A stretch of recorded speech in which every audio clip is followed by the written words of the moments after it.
Jangan lupa like, komen, dan subscribe.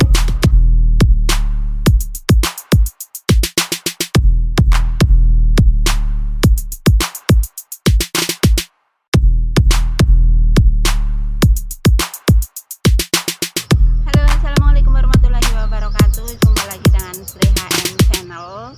Di video kali ini aku ada di taman ya teman-teman, karena di Hongkong lagi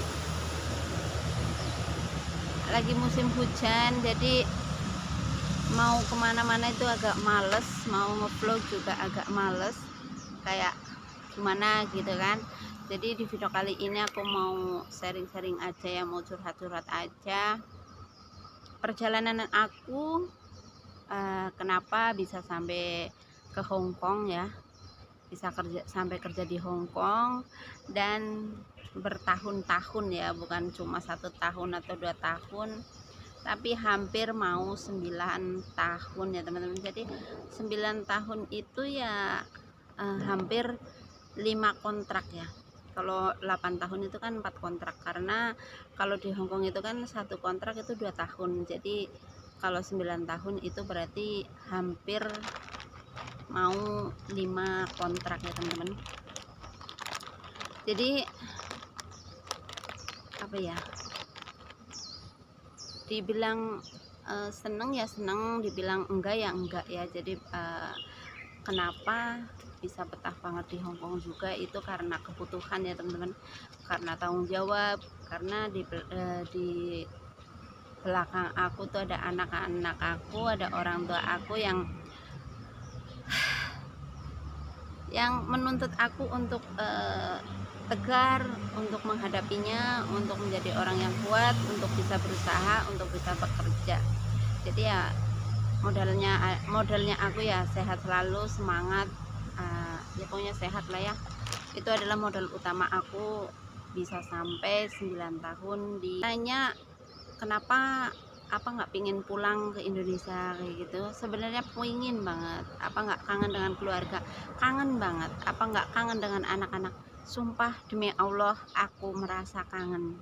Bahkan kalau ada pilihan yang bisa aku lakukan, aku memilih kumpul dengan keluargaku, bisa bersama mereka. Itu adalah suatu kebahagiaan yang tidak ada tandingannya dan tidak ada imbalannya.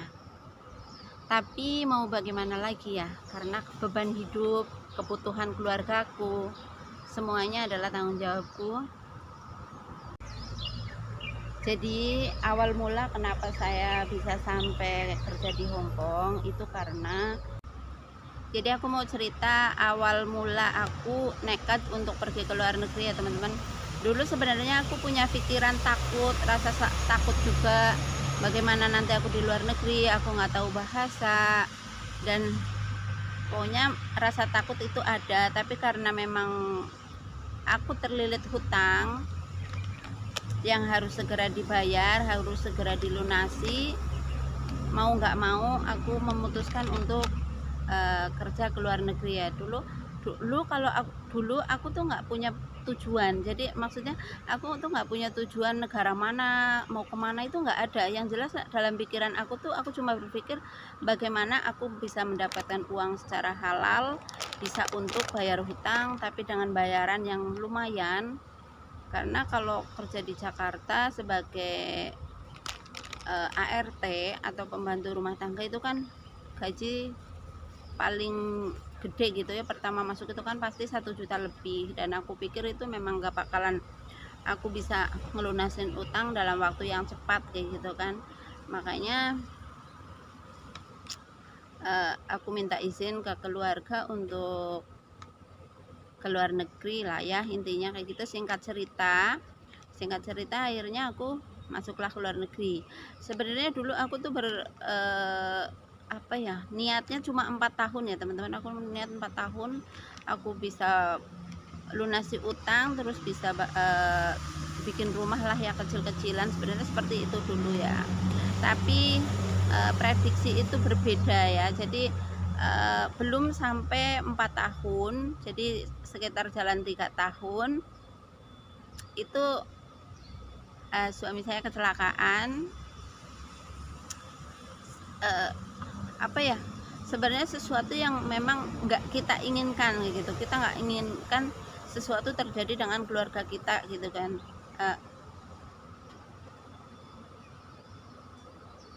Jadi ya apa ya, kayak dibilang nyesel kenapa aku bisa keluar negeri kayak gitu ya, nggak nyesel. Tapi dibilang nggak nyesel ya juga ada rasa kehilangan yang memang benar-benar kehilangan kayak gitu ya. Jadi singkat cerita lah ya, jadi dalam waktu 3 tahun belum sampai 4 tahun itu suami saya itu kecelakaan di Jakarta. Memang itu pukulan terbesar ya, walaupun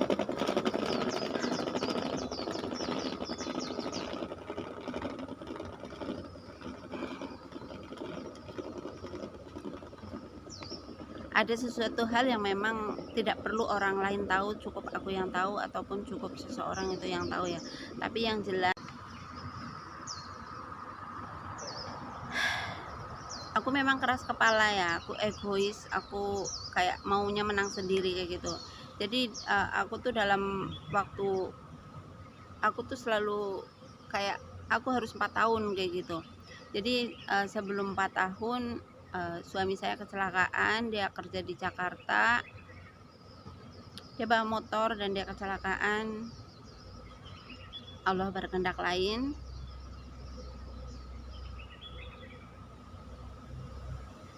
Ya itu adalah perjalanan aku ya teman-teman. Jadi ya perjalanan aku setelah itu 4 tahunnya aku pulang, karena memang walaupun misalnya ada kayak gitu ya, keluarga meninggal atau apa, aku kan nggak bisa untuk pulang, untuk langsung pulang kayak gitu, nggak bisa, karena memang kita sudah tekan kontrak sama majikan. Jadi nggak bisa sesuka kita lah ya teman-teman, intinya seperti itu.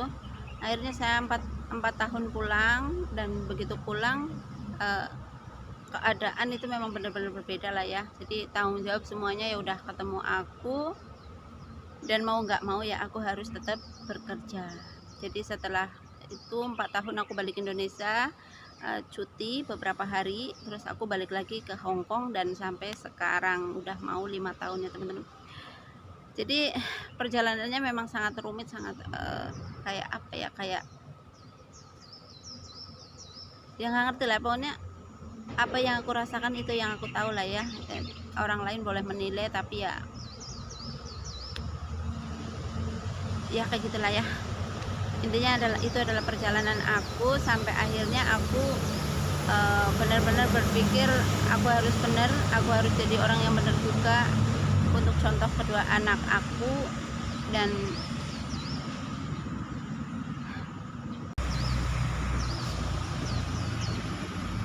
menurut aku menikah lagi itu bukan keputusan yang tepat ya untuk menyelesaikan masalah, dalam arti untuk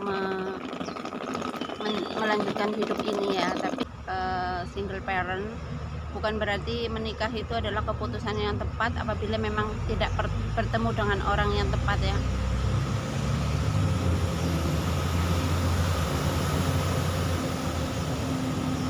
Jadi tetap semangat walaupun dengan kesendirian.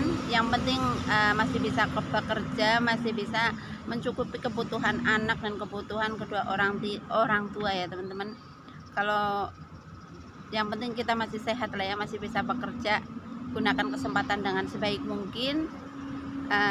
Makanya aku di sini juga menggunakan kesempatan aku dengan sebaik mungkin. Selagi aku masih sehat, aku masih bisa bekerja, majikan masih mau menerima aku.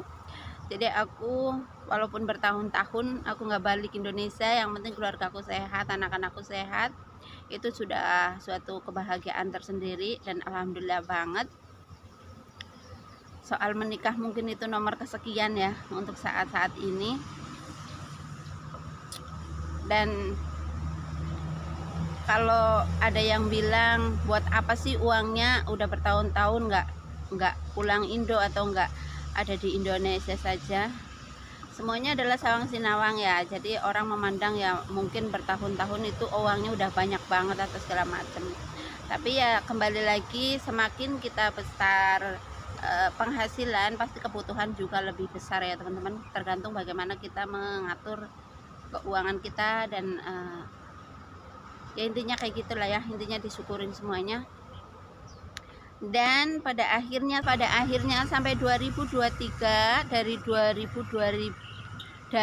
2015 sampai 2023 saya masih betah di Hong Kong. Itu sudah hampir mau 9 tahunan ya teman-teman.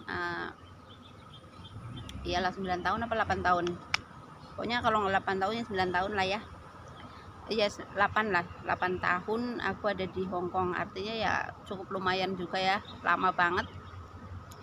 Bukan saya nggak kepikiran untuk balik Indonesia ya, jujur aku kangen orang tua aku, kangen kedua anakku. Aku ngelakuin ini demi mereka, aku seperti ini demi kedua anakku dan juga demi orang tuaku. Kalau memang aku nggak sayang sama mereka, aku nggak sayang sama kedua orang tua aku, mungkin aku akan memilih ada di Indonesia menjadi beban orang tua. Karena ketika aku di Indonesia, aku nggak tahu mau usaha apa, mau kerja apa, dapat penghasilan dari mana. Aku hanya punya tenaga, punya niat, punya keinginan, yaitu kerja seperti ini. Walaupun banyak yang memandang rendah TKW, tapi bagi aku bangga dengan diri aku sendiri karena aku bisa bekerja dan bisa menyekolahkan anakku, mencukupi kedua anakku. Aku bisa kuat, aku bisa tegar, aku bisa ngadepi semuanya karena aku tahu, aku sadar betul anak-anakku, kedua orang tuaku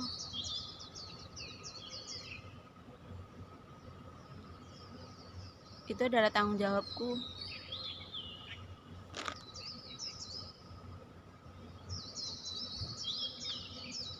Kadang suka sedih kalau ada yang bilang aku nggak rapuh, aku rapuh. Kalau ada yang bilang aku kuat, aku nggak kuat. Aku sama seperti mereka semuanya. Aku bisa nangis, aku bisa sedih, aku bisa tertawa.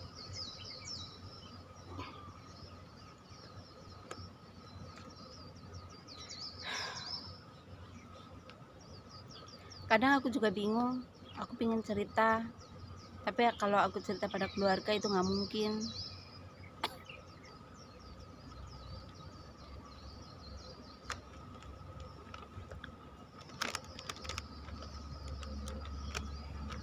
Entah sampai kapan saya akan bekerja di Hong Kong, karena saya sendiri belum ada planning yang benar-benar. Yang jelas saya pribadi masih semangat demi anak-anakku, demi orang tuaku. Yang penting aku sehat.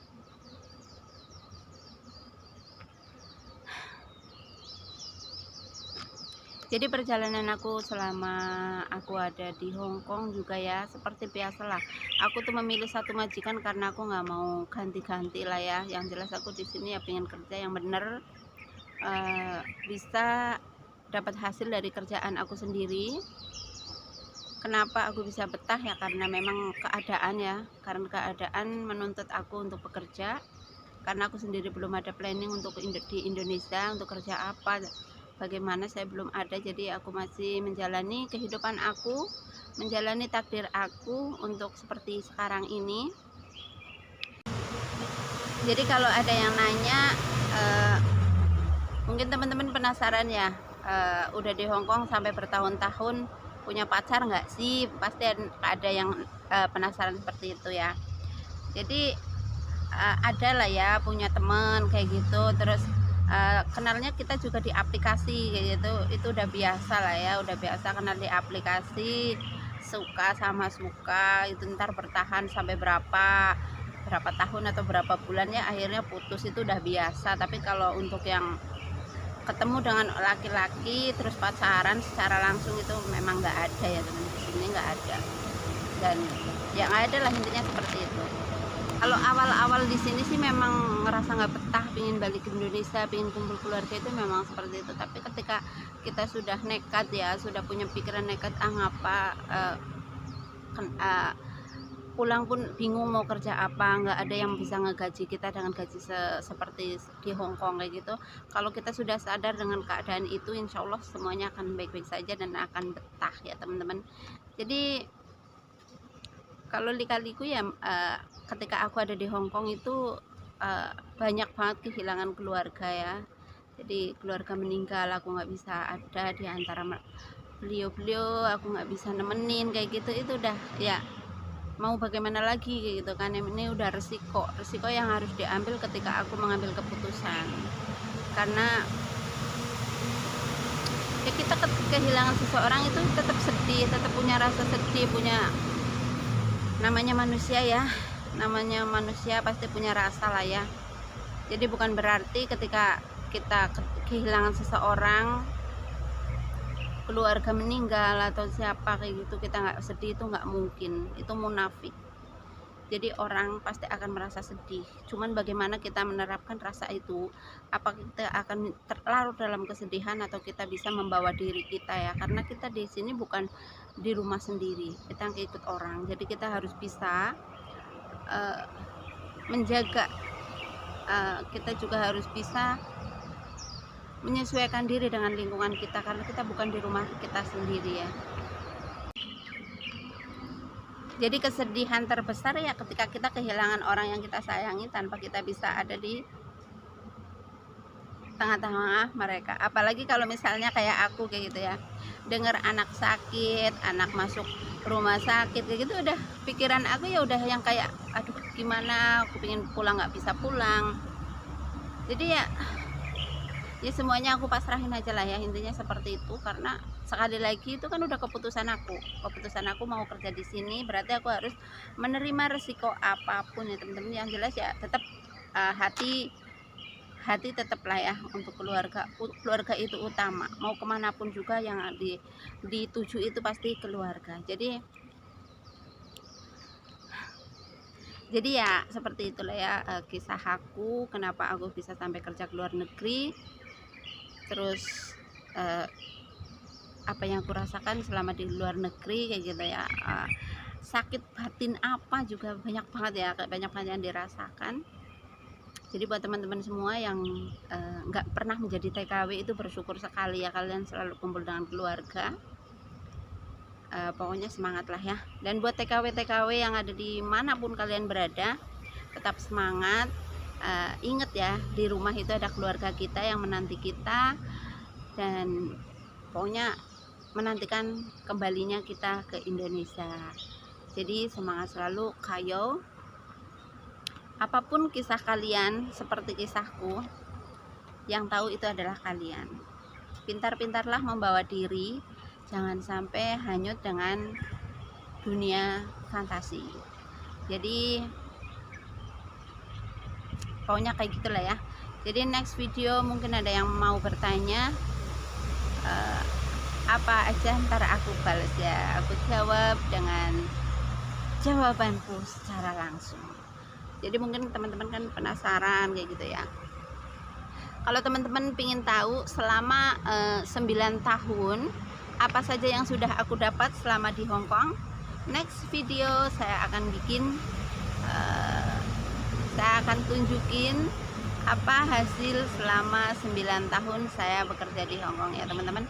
Jadi ikuti terus Rehaim Channel, jangan lupa like, comment, dan subscribe. Bye bye. Assalamualaikum warahmatullahi wabarakatuh. Bye bye.